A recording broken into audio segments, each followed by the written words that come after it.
Hello everyone, this is Brendan Strains here. Today on Christmas Eve, we are going to be doing episode 7 of Steam Engines on the Great Northern.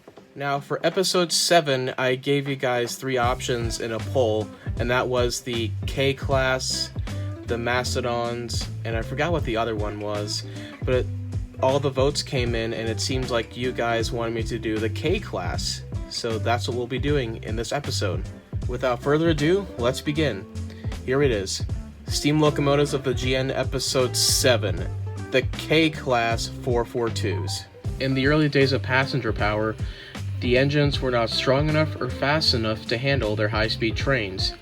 Their 440s, which they have used for years, were starting to struggle with the heavy passenger services, and the 460s had the strength but not the speed. This resulted in the Great Northern contacting the Baldwin Locomotive Works to place an order for 10 442 compound Atlantic type locomotives in 1906. These new engines would be numbered 1700 to 1709 and classified as K1s. With a boiler pressure of 210 psi, 73-inch diameter driving wheels, a low pressure cylinder diameter of 25 by 26, and a high pressure cylinder diameter of 15 by 26. The starting tractive effort for the K1s would be 21,036 pounds, which was not that impressive for a passenger locomotive, but these engines were perfect to handle fast passenger trains like the Oriental Limited and the Alexandrian on the flatlands. In 1916, the GN started to rebuild them into superheated and single expansion Atlantics.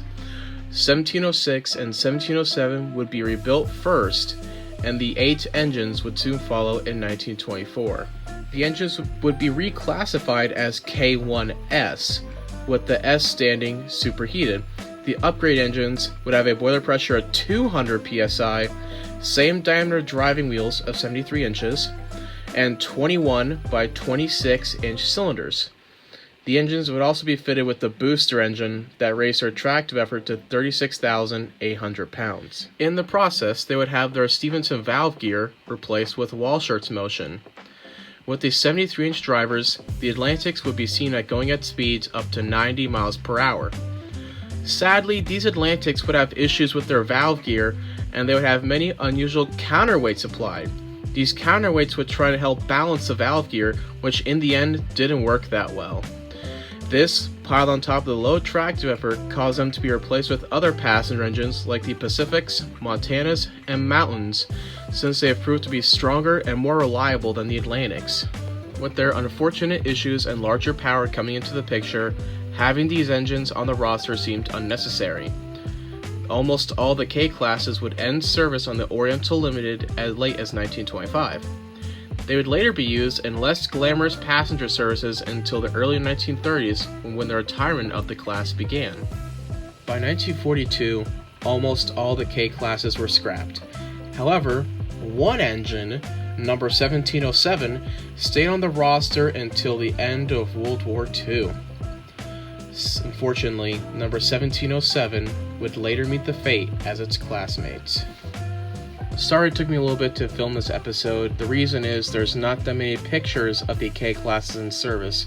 In fact, in my books, I only managed to find one picture of a K-class in operation. However, since the Spokane, Portland, and Seattle had Atlantics that were rebuilt by the GN, and they looked very similar to the Great Northern Atlantics, I thought they'd be a good substitute. Anyways, this is a time of year where you spend time with your friends and family. Have a Merry Christmas and a Happy New Year, everybody.